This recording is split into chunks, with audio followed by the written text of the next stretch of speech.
Nəhayət salam. Gecəniz xeyir olsun. Yəqin əksəriyyətiniz bizə indi evdən baxırsınız. Ev azadlıq və sərbəstlik, ev doğmalıq deməkdir. Başlarının üstündə krişanın olması üçün insanlar min əziyyətə qatlaşır. Krişanı başqa mənada başa düşməyin ha. Sadəcə evin tavanını nəzərdə tuturam. Kimsə halal, kimsə haram yolu. Ev məhvumu çox böyük bir məsələdir. Kimsə iş yerini evə hesab edir, kimsə təbiətin qoyununa. Amma mən evə qoyulan qapı məhvumu ilə razılaşmıram. Qapı insanların üzünə bağlamaq üçündür. Azər, bu çox sentimental və poetik bir fikir oldu. Sən bu fikirlə Kampanelanın Günəş Respublikasında yaşaya bilərdin. Kampanella kimdir? Kampanella oğruların və polisin olmadığı, insanların bir-birinə qardaş olduğu ideal dövlət haqqında bir əsər yazıb.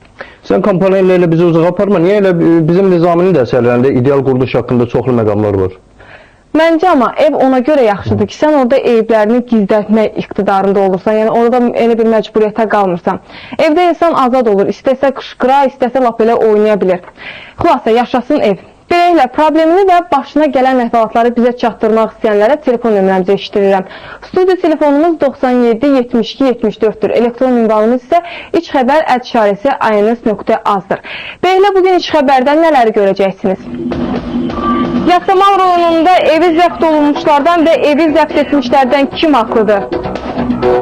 Bir qrup sakinin sayğac problemini barma kaynası müdaxiləsindən sonra düzəldəcəkmi?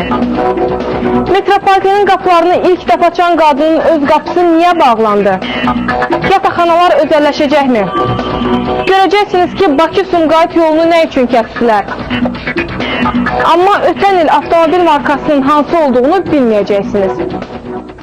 Bilirsən xoşbəxt adam kimdir? Xoşbəxtlik çox nisbi məsələdir. Baxır sən harda, niyə xoşbəxtlikdən daşınsan? Əslində xoşbəxtliyin özü də insanların fantaziyasından asılıdır. Bəzən insan xoşbəxtliyin dar çərçivəyə salırlar. Məsələn, kitabların birində oxuyursan ki, ilk məvacibini alan qəhrəman özünü xoşbəxt sayır. Yaxud başqa bir kitabda oxuyursan ki, neçə illərdən sonra ana balasını, bala anasını tapır və yazıçılar bunu xoşbəxtlik etalonu hesab edirlər. Xoşbəxt adam odur ki, işdən sevinə-sevinə evə getsin və evdən sevinə-sevinə işə getsin. Adər, bu sənin fikrin yox, Nazim Hikmətin sözləridir. Pragmatik olsan da deyəsən, ədəbi əsərləri hərdən bir vərəqləyirsən. Amma ola bilsin ki, yaxın günlərdə 2-ci Yasamaldakı 10 sayılı binada qalanlara işdən sevinə-sevinə evinə qayıtmaq qismət olmayacaq. Çünki onları binadan çıxarırlar. Səbəbini Hüseyin bilir.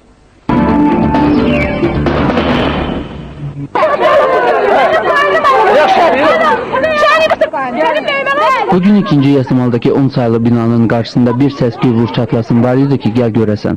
Ağız deyəni qulaq eşitmirdi. Həmin binadakı mənzillərin sahibləri evlərində məskunlaşmış məcburi köçkünlərin oradan çıxarılmasını tələb edirdi. Onların sözlərinə görə məcburi köçkünlər burada 1998-ci ildən məskunlaşıb. Ona görə Yasamal rayon məhkəməsi qərar çıxarıb ki, köçkünlər həmin mənzillərdən çıxarılsın. Amma qətnamə icra olunmur. İcra vərəqəmiz əlimizdə qalıb, bizə heç kim kömək eləmir ki, bu evə biz özümüz köçək, özümüz yaşayaq. Əgər məhkəmənin qətnaməsi yerinə yetirilmirsə, bu nə sivil, nə demokratik, nə də hüquqi dövlətdir. Həmin bu evi zəbt olunanlar deyir ki, bəzi köçkünlərin başqa yerdə də mənzili var. Hətta onlardan bəziləri mənzilləri kirayəyə də verir. Əlhəzənova, mən sual verirəm ki, niyə komissiya təşkil elədim bu binada yaşayanları? Öyrənmirsən ki, görüm kimin evi var, kimin evi yoxdur. Məcburi köçkünlər isə binanı boşaltmaq fikrində deyil. Onların sözlərinə görə heç kim keyfindən bu cür tikintisi yarımçıq qalmış binada yaşamaz. Onlar deyir ki, vəziyyətimiz dözülməzdir. Torpağımı hava hökumət alıb versə onlara çıxasıyıq. Adam ölsə də çıxası deyilik. Bakıdan ev versinlər, bizi yerləşdirsinlər. İnsan kimi yaşayaq evlərdə verək. Amma başqa rayona gedəcək deyilik. Köçkünlərin sözlərinə görə bu yaxınlarda qaçqın və məcburi köçkünlərlə iş üzrə Dövlət Komitəsinin sədri Əli Həsənov onlarla görüşüb. Deyib ki, binanın yaxınlığında yeni bina tikib onları köçürəcək. Əli Həsənov gəlib bura gəlmişdi ki, bizə vəd ki, size ev verəcəyik. Hanı evi? Mən heç hara gedəsə deyirəm. Bəlkə öləm meydan buradan çıxar. Hər iki tərəf deyir ki, əziyyət çəkirik. Evi zəbt olunanlar da, evi zəbt edənlər də. Qeyd edək ki, Heydər Əliyevin göstərişi ilə yalnız 1993-cü ilə kimi məskunlaşmış məcburi köçkünlər mənzillərdən çıxarıla bilməz. Yasamal rayon məhkəməsinin nəzarətçiləri və məhkəmə icraçıları şöbəsinin rəisi İlqar İsmailov da məcburi köçkünlərin 1993-cü ildən sonra həmin binada məskunlaşmasından xəbərdardır.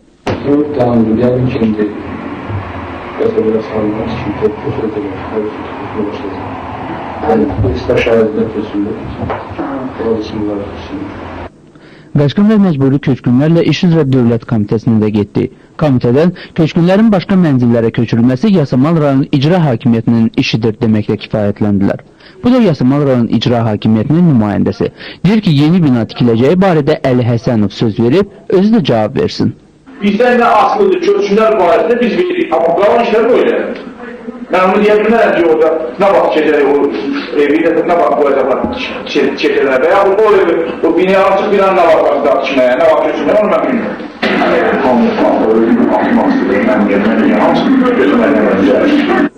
Beləcə bütün məmurlar problemi bir-birinin üstünə atdı. Aralıqda qalansa evi zəbt olunanlar və dözülməz şəraitdə yaşayan məcburi köçkünlərdir. Bir-birinizi qırmayın. Hələ ki nə ev verən var, nə də evdən çıxan.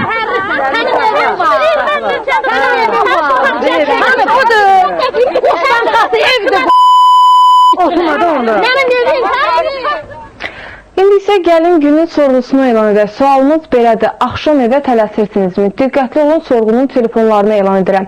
97 72 70 nömrəli telefonla hə, 97 72 71 ilə yox, 92 72 75 nömrəli telefonla isə evdən çıxmıram cavabını verə bilərsiniz. Sorğunun nəticələri veriliş boyu efirdə nümayiş etdiriləcək. İnanıram ki, çətinlik çəkməyəcəksiniz. Evin işığı olmalıdır. Mən iliç lampasını nəzərdə tuturam. Hələ qədimdən bu işıqla bağlı xeyli qarğışlar və alqışlar yaranıb. Amma son vaxtlar işıq, qaz və su problemi ilə bağlı Azərbaycanda alqışlardan daha çox qarğışlar öz tətbiqini tapır. Əslində qarğışların da sezon olur. Əgər yay fəslində kimə desən ki, işığı sönsün, valla bunun effekti olmayacaq. Bu adam uzaqbaşı ay işığında oturacaq. İstilik görməyəsən kimi qarğış da yayda keçmir.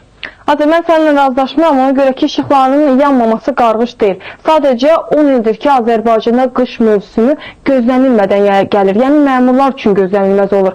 Onlar həmişə unudurlar ki, payızdan sonra qış gələcək və qışa hazırlaşmırlar. Ona görə də bizə şikayət edənlərin əksəriyyəti işığı günlərlə yanmayanlardır. Amerika Birləşmiş Ştatlarında 2003-cü ilin aprel-may aylarında işığın bir neçə saatlıq sönməsi Ağ Ev administrasiyasının ciddi düşündürmüşdü. Onlar dünya dövlətləri arasında başqa məsələləri deyə bilmərəm, amma bu məsələyə görə sadəcə xəcalət çəkmişdilər. Amma bizi xəcalət hissi deyəsən tərk eləməkdədir. Hatırladıram ki, biz problemi sadəcə dinləmirik, həmin problemin arxasını ölçüşüb, onun həll edilib edilməməsini yerindəcə öyrənirik. Beləliklə, eşidirik rubrikası.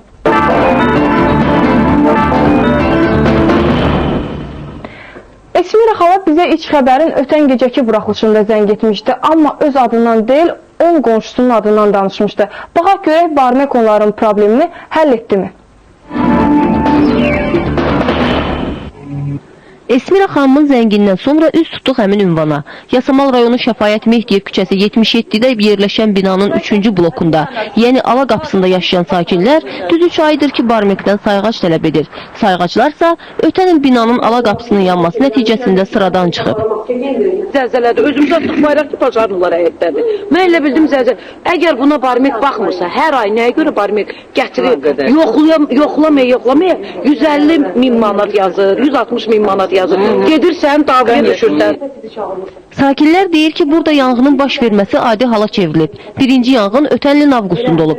Cəmaat bir gün işıqsız qalandan sonra Barmek gəlib işıqları düzəldib. Sayğacı yananlara təzəsini quraşdırıb. Bundan sonra binanın sakinləri saydıqlarını sayıblar. Amma fələyin nə saydığından xəbər tutmayıblar. Çünki 4-cü mərtəbədə, 5-ci mərtəbədə açdılar, gördülər ki, elektrik kabelləri salafan torbalara bükülübdür. Mənlə Nərgiz xanım bizdən bu boyda hərəmizdən kabel istədilər ki, heç olmasa verin bunu dəyişək. Bunu kim eləyib? Dedik sizin işçilər. Dedi belə şey olar. Yanğını salafan torbaya bükərlər. Sakinlərin dediyinə görə ikinci yanğından sonra Barmek sayğac qoymaqdan bir mənalı imtina edib.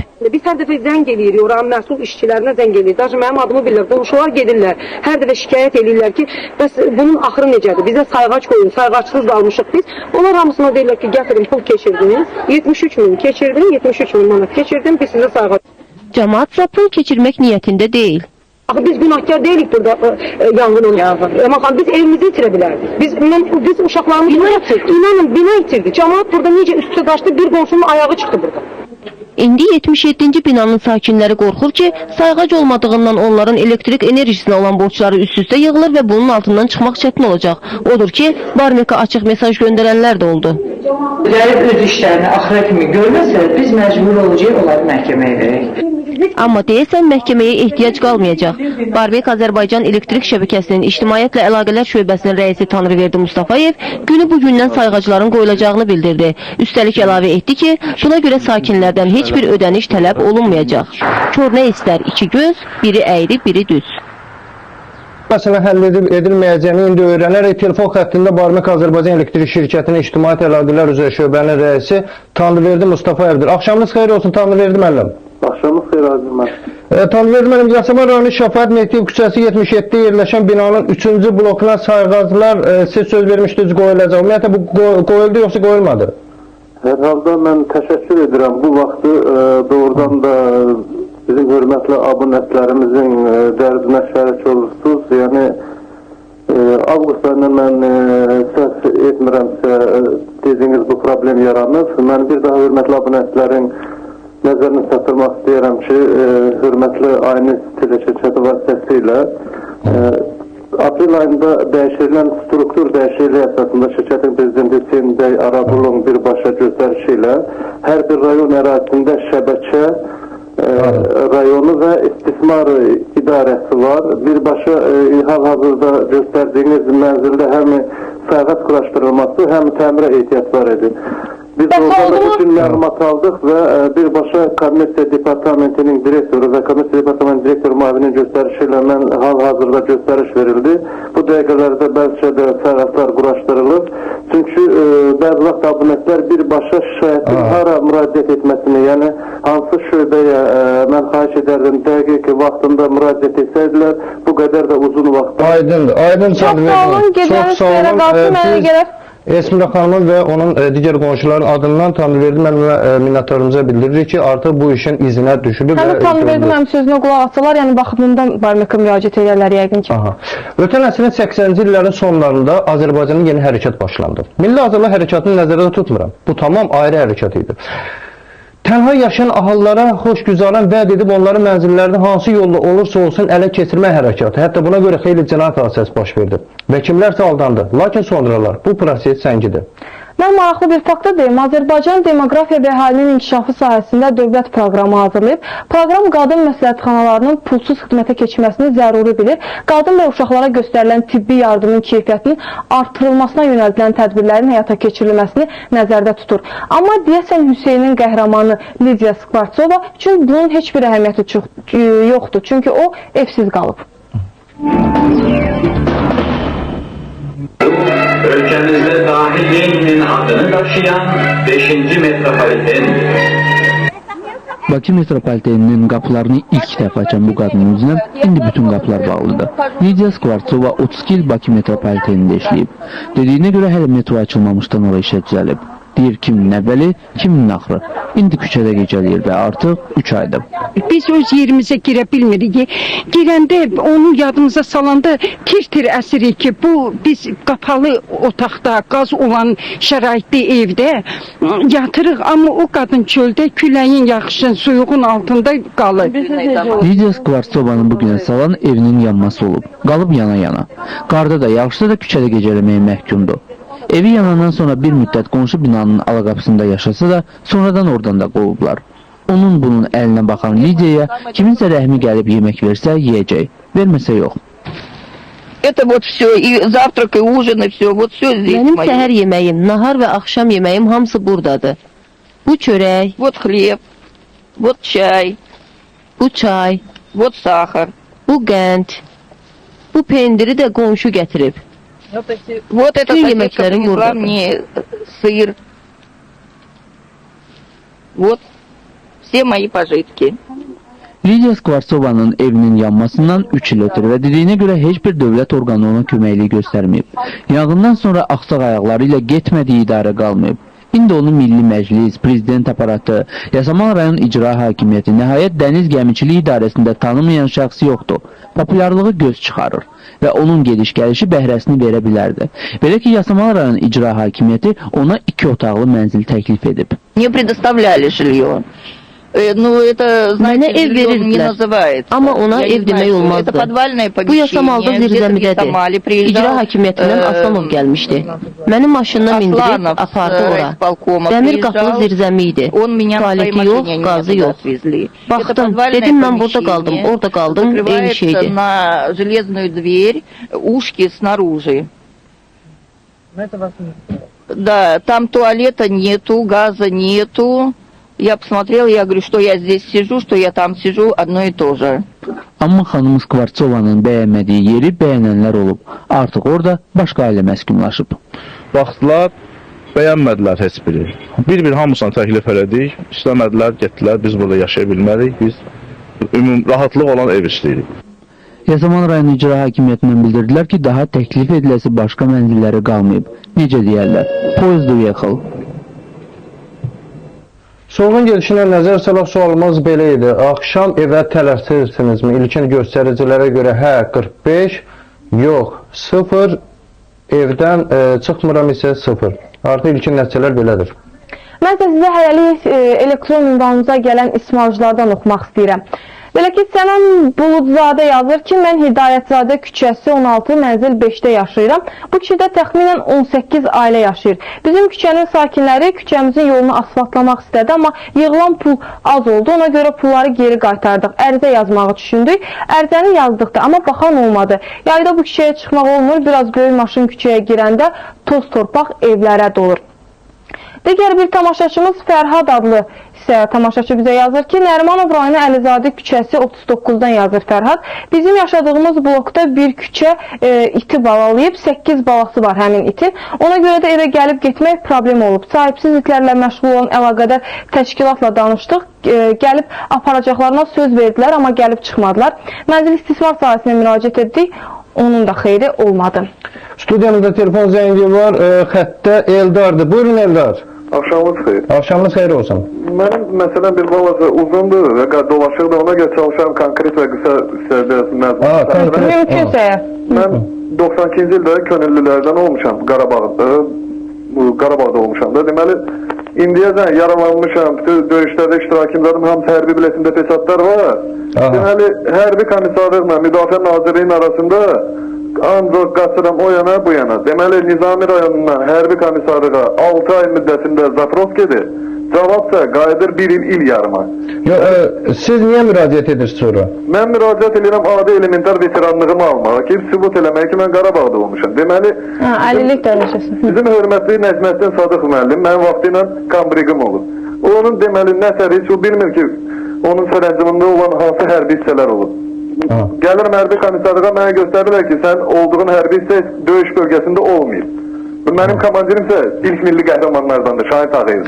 Eldar, sən konkret ad çəkdin burada. Əlbəttə, bu çox məsuliyyətli məsələdir. Biz hələ bu barədə heç nə bilmirik. Amma yəni bunu dəqiqləşdirmək məlumatdır. Amma niyə görə sənə veteranlıq vəsiqəsi ümumiyyətlə vermirlər? Bəlkə sənədlərin nəyə əsas gəldilər? Yəni, burada bir səbəb olmalıdır da. Hərbi komissarlıqda mən nəyə görə ad çəkdim? Orada Müdafiə Nazirliyinin sərəncamı ilə döyüş bölgəsində olan hərbi hissələrin nömrələri var. Deməli, mən olduğum hərbi hissənin nömrəsi heç orada yoxdur. Və necəni biz döyüşdüyümüz və günlər nətər oldu, niyə hara getdik? Mən Qurtuluş batalyonunda olmuşam. Bunu hamı bilir ki, bu batalyon orada döyüşdə iştirak edən batalyon olur. Aydın deyirlər. Aydın yəqin bağlı qapı üzünüzə açılar. İnşallah. Ötən il millət vəkillərinin parlamentdə qaldırdığı məsələlərdən biri də yataqxanaların özəlləşdirilməsi ilə bağlı oldu. Əksər xarici dövlətlərdə yataqxanalar özəldir, amma qiymətlər əhalinin sosial vəziyyəti ilə uyğunlaşdırılıb. Şəxsən mənim fikrimcə Zəmrə, yataqxanalar insanların mehribanlığı və dostluğu üçün çox yaxşı bir fürsətdir. Sən yenə kommunist kimi danışsan, yataqxanalar SSR-də mənzil problemi olanda yaradılıb. Sonralar pensiyaçılar evi adı altında 2 nəfərlik otaqlardan ibarət el arasında Xruşovka adlanan binalar tikilib. Bu binalar əksəriyyəti SSR-nin rəhbəri Nikita Xruşovun vaxtına təsadüf edir. Stalin vaxtında isə kommunal binaların sayı çox olub. Bunu təsadüfən demirəm. Mənə gəlir ki, bu Sovet ideologiyasının tərkib hissələrindən biri idi. Yəni insanlar orada dərdləri də biri idi, həm də türkməni, özbəyi hamısı bir yerdə yaşayırdılar. Azərin bu haqda bir material var, ona görə belə ürəkdən danışır. Yataqxanaların vəziyyəti düzəlibmi? Bu məqsədlə mərkəzdəki bəzi yataqxanalara yollandıq. Hələlik mərkəzdən kənara getməyə ehtiyac görmədik. Milli Elmlər Akademiyasının aspirantlar adı ilə tanınan məşhur yataqxanası. Yataqxana 1978-ci ildə tikilib. Əvvəllər subaylar üçün nəzərdə tutulsa da, indi burada sultanları tapmaq çox çətindir. İlk başda yataqxananın xeyli müddət təmir olunmadığı güman edilir. Yataqxananın komendantı nə düşündüyümüzü başa düşdü. Dedi ki, elə siz deyəndə, düz 10 ildir ki, bina təmir olunmur. Düzdür, hərdən bir əl qaldırıb 1-2 ayıb yeri əhəng ilə subaqla örtüblər. Amma xeyri yoxdur. Komendant deyir ki, ayıbımızı örtmək mümkün deyil. Gileyləndi ki, yataqxana sakinlərindən alınan kirayə pulu heç işçilərin məvacibini də ödəmir. İşıq pulu, su pulu, istilik pulu hamısını akademiya ödəyir. Yalnız sakinlərin əmək haqqından cüzi miqdarda pul tutulur. Beləliklə, hər ay aspirantlar 2500, gənc mütəxəssislər 2500, elmi işçilər isə 6000 manat kirayə pulu ödəyir. Yataqxanada qaz olmadığından otaqlar istilik sistemləri ilə qızır.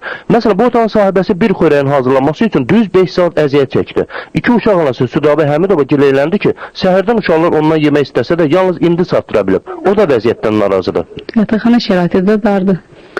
2 uşaq təmir yoxdur. Axır hərdən tökülür su. Təkrar edək ki, bura aspirantların yataqxanasıdır. Adi normal yaşayış olmayan şəraitdə isə yaxın gələcəkdə onların arasında Nobel mükafatı laureatlarını gözləmək absurd məsələdir. Yəqin özləri də bu arzudan artıq çoxdan daşınıblar. Memarlıq və İnşaat Universitetinin tələbə şəhərciyində isə 5 yataqxana var. Onlardan 4-ündə qaçqınlar, birində tələbələr qərar tutub. Yataqxanalarda antisantariya baş alıb gedir. Şəhərciyin komendantı Tanrıverdi Hacıyev Sovet dövründə buranın xoş xatirələrindən danışdı və dedi ki, əslində hər yataqxanada 294 nəfər yaşamalıdır. Amma indi hər binada 700 nəfər qalır və əlbəttə antisantariya olacaq statın sonu. Təsəvvür edin ki, buradakı 5 yataqxanadan 4-ündə ayaq yollar opşidir. Təsəvvür etdiniz də, bu çəndəki sudan da istifadə olunur. Nə məqsədlə aydındır. Amma hərdən bir susuzluğunu yatırmaq istəyən də buradan istifadə edir. Tualetlər turbaları tutulub. Köynə turbalarda neçə illər bundan əvvəl olan şeydir. Hal-hazırda vəziyyət gərgindir. Remonta ehtiyacı var. Bu, Azərbaycandakı yataqxanaların ümum mənzərəsidir. O ki, qaldı yataqxanaların özəlləşdirilməsi haqqında parlamentdə qaldırılan məsələyə. Bilim Məhcin İqtisadi Siyasət Komissiyasının sədri Səttar Səfərov bizə dedi ki, bu mübahisəli məsələdir və müzakirəsi hələlik yarımçıq saxlandı. Onu da demək unutmadı ki, yataqxanaların özəlləşdirilməsi məsələsi yenə də qalxa bilər. Çünki ölkədəki 483 yataqxananın əksəriyyəti bərbad vəziyyətdədir. Komendantlar isə dedilər ki, bu yalnız qaçqın və məcburi köçkünlərin doğma yurtlarına qayıtmasından sonra baş tuta bilər. Belə, əgər paytaxtın mərkəzindəki yataqxanalar bu vəziyyətdədirsə, deməli biraz kənarlarda Dərə Xəlvət Tülkübəydir. Məlum oldu ki, əgər yataqxanalarımız özəlləşərsə, bunu boyuna götürən adamlar çox əziyyət çəkəcəklər. Həddindən artıq. İndi isə keçək başqa bir məsələyə. 2003-cü ildə ölkədə narkotika ilə bağlı ümumilikdə 1917 fakt qeydə alınıb və 150 kiloqramdan yuxarı narkotika aşkar olunub. Kriminal natiqin materialı. Nizami rayon 24-cü polis bölməsinin əməkdaşları Bakı şəhər sakini Aydın Aşımovu yaxalayıblar. Sakin deyəndə deyəsin biraz yanlışlığa yol verdim. Çünki özün dediyi kimi evində düzəməli yaşaya bilməyib. Kişinin oğlu düz 5 dəfə məhkum olunub. Nəşanı getirdim, qoydum cibimə. İstədim qaçım, gördüm yox, qaça bilməyəcəm. Getirdilər, gəldilər bura, şey elədilər, çıxdı cibimdən. Nəşan. Ömrünün yarısını dəmir barmaqlar arasında keçirən Aydın özün dediyi kimi bu dəfə də qaça bilməyib. Polis bölməsinin əməkdaşları onu ərazidə yerləşən bazarın yaxınlığında həbs ediblər. Dəfələrlə oğurluq maddələri ilə məhkum olunan Aşımov bu dəfə də zonaya barıqaların əzbər bildiyi 234-cü maddə ilə düşəcək. Aydın öz dilində dedi ki, lomkası gəlməsəydi heç bu zəhərmarı almayacaqdı. Belə görməsə, mənə düşündürməyib. Hələ ki gördüm, gəl çəkməliyəm. Sonda Aydın şeytanı və şeytançılığı da qınadı. Onu niyə bilmədim. Bu yaxınlarda Hollandiyada narkotikanın açıq satışına icazə verildi. Yəqin bu Aydın Aşımov fikirləşir ki, kaş mən belə indi Hollandiyada yaşayaydım. Aydın Aşımov yolunu azanlardandır, amma Fidan yolda qalanlar haqqında material hazırlayıb. Bakı-Sumqayıt yolu bağlandı. Sumqayıt və Bağlar istiqamətində gedən sərnişinlər dözməyib, yolu bağlamaq məcburiyyətinə qaldılar. Səbəb onların 3 aydır ki, yolda qalmalarıdır. 10 min, 15 min adam atqaz edib bütün şoseyini bağlayacaq. Bakı şəhərini girəcək yolunu bağlayacaq. Sen bu gördüğün cemaat var. Gördüğün cemaat hele 1/3 diyor. Şimdi trafik oradan çekin ne burada. Gör ne kadar cemaat var. Yollar propkadır, maşın çıxmır yuxarıya. Bir saat mən burada gözləyirəm, gözləyənən ayına 102 nömrəli marşrutuna mən bağlara gedib mən çata bilmirəm. 6000, 7000 bizim yol pulumuz çıxır. Gəlirik deməli bu avtovağzala, bu avtovağzaldan bizi daha indi götürmürlər. Gəlib düşürük 1 kilometrə. Piyada oradan gəlirik yavaş-yavaş çıxırıq bura. Burada gəlirik marşrutda, qalırıq əl-ayaq altında. Axşam saat 6-dan 11-ədək marşrut gözləməkdən bezən sərnişinlər yolu açmayacaqları barədə ultimatum verdilər. Lakin polisin müdaxiləsindən 20 dəqiqə sonra gediş-gəliş yenidən bərpa edildi. Amma əsəblər daha da gərilir və adamların sayı durmadan artırdı. Vəziyyət darma çəkilmişdi. Biz bunu gördük, siz də görün. Belə ki, yol boyu dayanan bu adamların hamısı demək olar ki, bir istiqamətdə gedən marşrutu gözləyir və ən yaxşı halda 20 dəqiqədən və yarım saatdan sonra gələn marşrutun necə qarşılandığını təsəvvür etməyin. Çünki indi bunu siz olduğu kimi görəcəksiniz.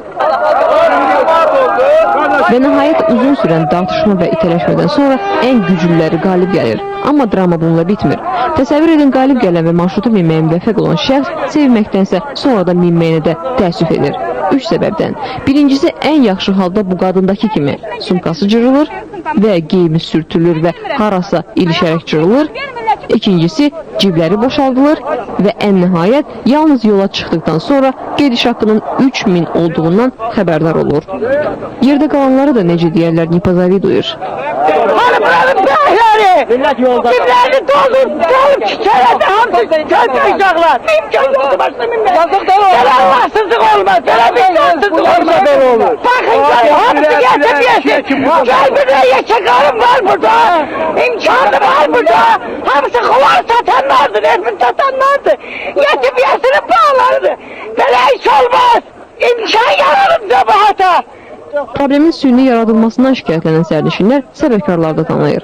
Onlardan biri dispetçerlərdir. Biz də istədik onlarla tanış olaq. Lakin bu bizə müəssər olmadı. Məhz bu ofisdə və bu budkada qalan 8 dispetçerdən birini də görmədi. Çünki sərnişinlərin qəzəbindən və bizim gəlişimizdən xəbər tutan dispetçerlər yerlərini tərk etmişdilər. Amma ışıqları yanırdı. Barmetin gözündən iraq. Çox çəkmədi ki, Tiflis prospektindən nəyə görəsə Bakı-Sumqayıt yox, Gəncə, Qazax, Lənkəran, Zaqatala avtobusları gəlməyə başladı.